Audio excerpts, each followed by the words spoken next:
Hey guys, Sean here. Welcome to the F1 Word and to the news that Mercedes has confirmed which driver will replace Lewis Hamilton for this weekend's Sakhir Grand Prix, and that is George Russell. In case you missed the news earlier this week, Lewis Hamilton will miss this weekend's race after testing positive for COVID-19. He has mild symptoms but is otherwise fit and well, but he is understandably, in his own words, gutted to have to miss at least one race. And just super quickly on that, there is some speculation flying around that he could miss the season finale at Abu Dhabi, although that is purely speculation at this point, so we'll have to wait and see. But again, I wish Lewis a speedy recovery and hopefully we'll see him back soon. But that news led to a lot of talk about who could fill in for the Brit, with Stoffel Vandoorne, Nico Hülkenberg and George Russell the most likely candidates, and in the end, Mercedes went with George Russell. In a statement released by the team, Toto Wolff thanked Williams for their open-mindedness in allowing Russell to fill in for Hamilton and described the negotiations as positive and pragmatic. He went on to say that although Russell's transition to Mercedes won't be easy for him, he is optimistic the Brit will deliver a strong performance. Russell also thanked Williams for its support and said he will use the opportunity this weekend to learn from the best, to become a better driver and come back to Williams even stronger. As for Williams, Jack Aitken will fill the seat vacated by George this weekend, and he said that he was over the moon that he has this opportunity, as I'm sure we can all understand, and is going to work hard to prepare over the coming days. Gotta say, I don't usually look forward to Friday practice all that much, but I am well up for this one.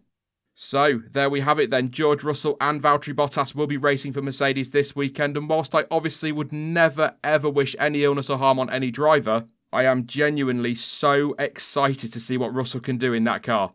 Now, of course, and it probably goes without saying, but I'd have loved to have seen Vandoorne get that chance in the Mercedes at Sakhir, and I did actually think that given his official reserve driver status, he would probably get that seat. But in all honesty, the more I sat and thought about it all yesterday, the more I wanted to see Russell get it. He is such a huge prospect for the future, so give that prospect a chance to show what he can do and why he is rated so highly, especially by the team. Yeah, of course it would be great for Stoff, but I can't help but feel regardless of how he performs, it probably wouldn't result in a full-time return for Vandoorne, although as I always say, you never really know what can happen when it comes to silly season. But Vandoorne to Mercedes would feel very much like a one-off, whereas Russell is the future and many expect that he will be in that Merc one day anyway, so see it as a trial if you like. Give him that opportunity.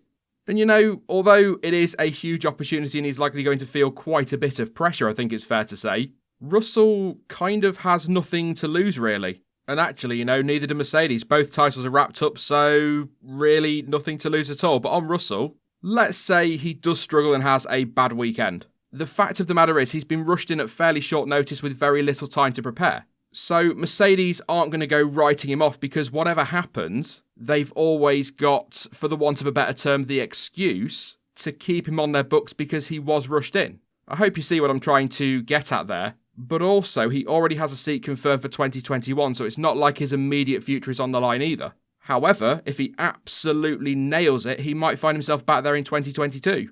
It's obviously not under the circumstances we'd like, but what an opportunity for him and a chance to stake a claim for that drive with Mercedes in 2022. Weirdly enough, I actually think there's now more pressure on Bottas than there is Russell, and this could actually end up being quite an important weekend or couple of weekends for him. Look, I don't think, even if Russell absolutely battered him, that Mercedes would tear up the Finn's contract and wave him out the door for 21. However, if that were to happen, Russell beating him, and of course that is a big if, it's more likely it would make the team's decision on its 2022 lineup a little bit easier. Russell was already under consideration for a 2021 drive, and it was apparently between him and Bottas. So if George puts in a strong performance, Valtteri could be out this time next year.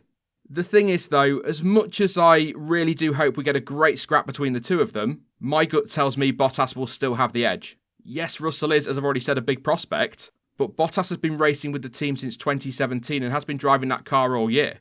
For Russell to just hop into it having never driven it in anger and then beat Bottas would be absolutely remarkable. And maybe some of you would say that if he were to do that in the circumstances, maybe he should be in the car next year, who knows?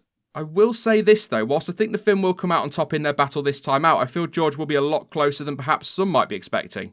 But do you know what? Forget all that for now. It is just a great opportunity for his career, but it's also a chance to finally score points, and just imagine the scenes if the first ever points he scores in Formula One are taken with a win. You might say, hang on Sean, you're losing the plot mate, which I never really have, but anyway, that is a bit of a long shot, but don't forget he is going to the best team on the grid. So even with his lack of experience with Mercedes, he's still got a great opportunity to at the very least challenge for a podium this weekend, which in itself would be one hell of a way to score your first ever Formula One points. Anyway, I'm rambling again, for a change, but we've got plenty of time over the weekend to discuss what's going on down at Mercedes. For now though, what do you guys think? Let me know down in the comments section how you think Russell will do this weekend, and also, what are your thoughts on the decision to promote him over other drivers for the Sakhir Grand Prix, and once again, get well soon, Lewis.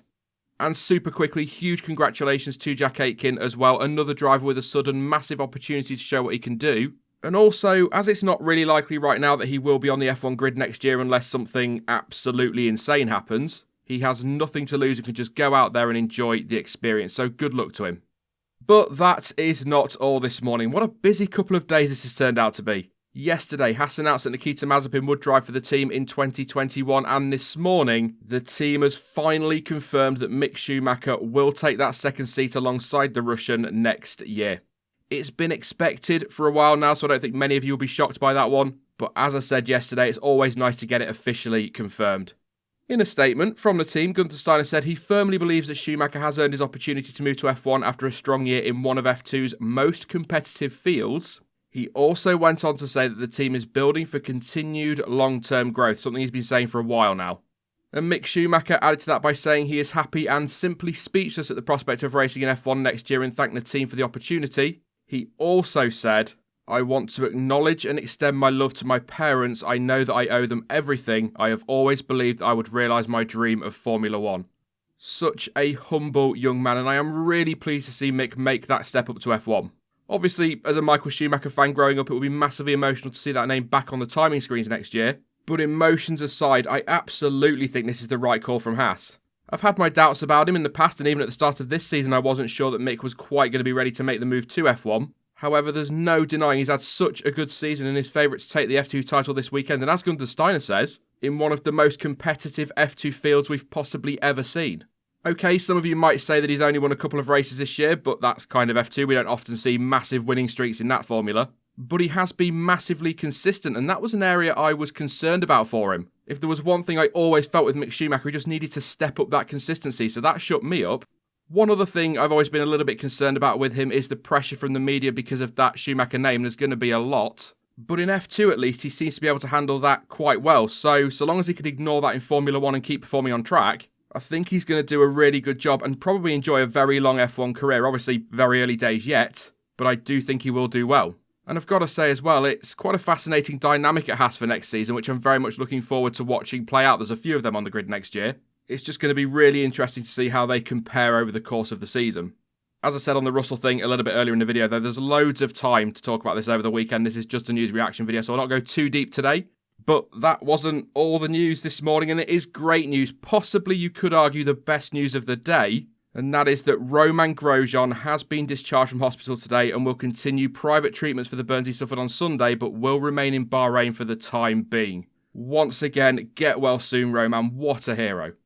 That is it for this video then, but I will be back later this week with more content as always. In the meantime though, don't forget that you can of course follow me over on social media, and all of the links you need for that are in the description down below. But as ever, thank you for watching. I've been Sean, this has been the F1 Word, and until next time, goodbye.